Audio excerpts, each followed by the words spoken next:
Slava lui Dumnezeu stă în ascunde a lucrurilor, iar slava împăraților stă în cercetarea lucrurilor. Proverbele 25, versetul 2.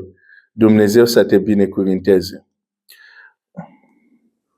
Dacă ieri am vorbit despre responsabilitatea numărul 1 a omului, hai să încercăm să ne gândim la responsabilitatea numărul 1 a soției lui Manoa, după ce îngerul a venit și a vorbit cu ea.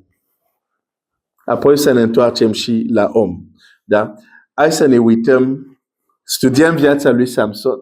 Dar ți-am zis înainte să ajungem la Samson, e foarte interesant ce se întâmplă cu părinții lui, pentru că ce se întâmplă cu părinții lui este o pildă vie care ne vorbește despre o realitate importantă și anume cum se naște măreția. Cum de la o femeie care nu naștea, la care nu te mai aștepta la nimic, totul s-a născut măreția. Asta este povestea ta. Asta este povestea mea. Unde oameni se uită la noi și ne văd că niște oameni obișnuiți. Și totuși Dumnezeu are un plan măreț. Și cum măreția se naște. Și sunt anumite lucruri care trebuie să le înțelegem. Din nou, repet, te-ai născut ca să se nască măreția din tine. Nu te-ai născut doar așa.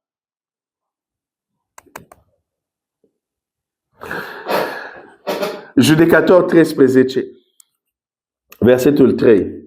Îngerul Domnului s-a arătat femeii și i-a zis: iată că tu ești starpă și n-ai copii. Asta era condiția ei, situația ei.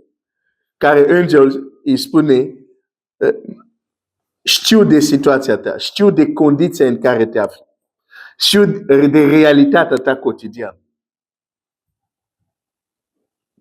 La fel cum vreau să-ți spun, fratele meu și sora mea, Dumnezeu știe realitatea ta cotidiană. Știe dificultățile tale cotidiane. Știe bataliile tale cotidiane. Știe eșecurile tale. Știe bătălie care nu ajungi să ai izbândă. Știe caderile tale.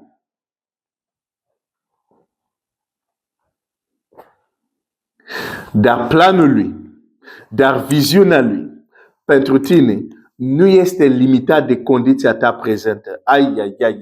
Asta este măreția lui Dumnezeu. Poate să se ducă la un Gedeon care era fricos, care era timid și spune: tu ești mare viteaz, du-te cu puterea care o ai, vei izbăvi poporul. Cu alte cuvinte, Dumnezeu nu vede că e timid, nu vede că e limitat, nu vede condiția lui prezentă. Nu este limitat de asta. De ce? Pentru că este Dumnezeu. Dumnezeu nu este limitat de condiția ta prezentă, de împrejurarea ta prezentă, că Dumnezeu este mult mai mare. Îngerul îi spune: știu că asta e situația ta, nu ai copii, ești starpă. Dar, dar,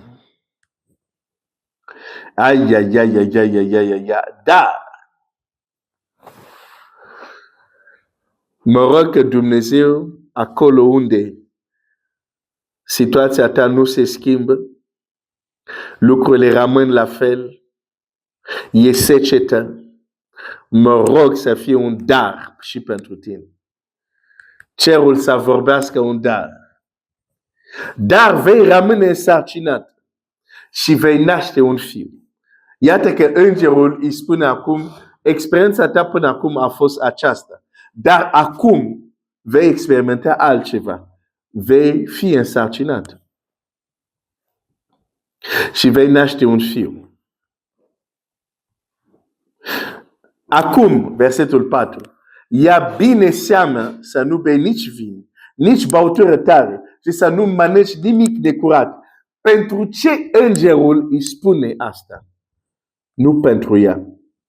Îngerul îi spune asta pentru ceea ce se va forma în ea.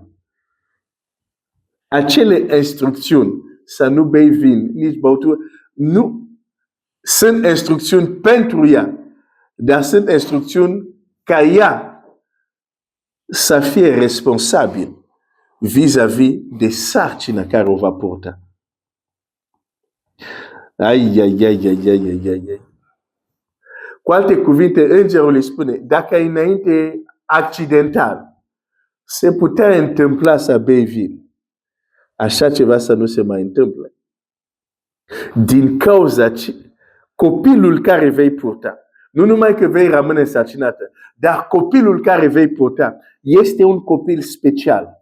Va fi închinat lui Dumnezeu. Va începe să elibereze Israel. Deci din cauza asta, fii responsabil și abține-te de lucrurile care îți spun să te abții. Deci, prima responsabilitate a mama lui Samson. De acum, prima ei responsabilitate este să aibă grijă de ce se va forma în ea. Să aibă grijă, să protejeze, să nu facă nimic care va putea, într-un fel sau altul, vătăma la ce se va forma în ea. Asta este responsabilitatea ei. Vezi? Îngerul zice, vei rămâne însărcinată. Acum ia bine seama. Pentru că vei fi însărcinată. Ai grijă acum cum te vei comporta. Din cauza ceea ce porți.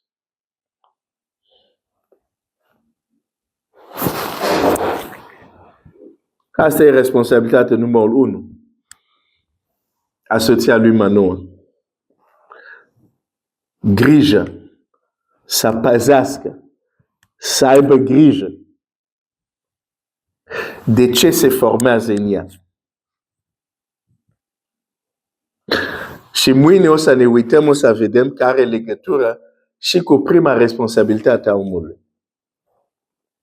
Prima responsabilitate a omului are legătura cu a avea grijă, cu a proteja ceva. O să vedem ce. Pentru că asta este lucru mai însemnat de care fiecare dintre noi trebuie să ne ocupăm. Și atenție, acel lucru nimeni n-are cum să facă asta în locul nostru. O să vezi. Oamenii pot ajuta, oamenii pot da o mână de ajutor. Dar această responsabilitate divină, nimeni nu poate să facă asta în locul nostru. Te întreb,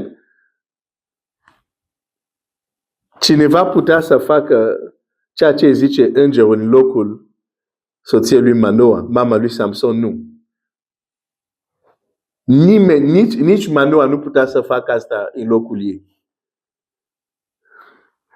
Ea trebuia să aibă grijă de ce se formează în ea.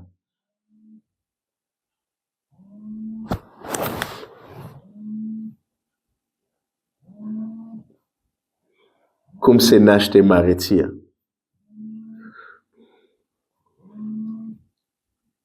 Pilda aceasta vie îmi spune, măreția nu se va naște dacă cineva nu ia responsabilitate să aibă grijă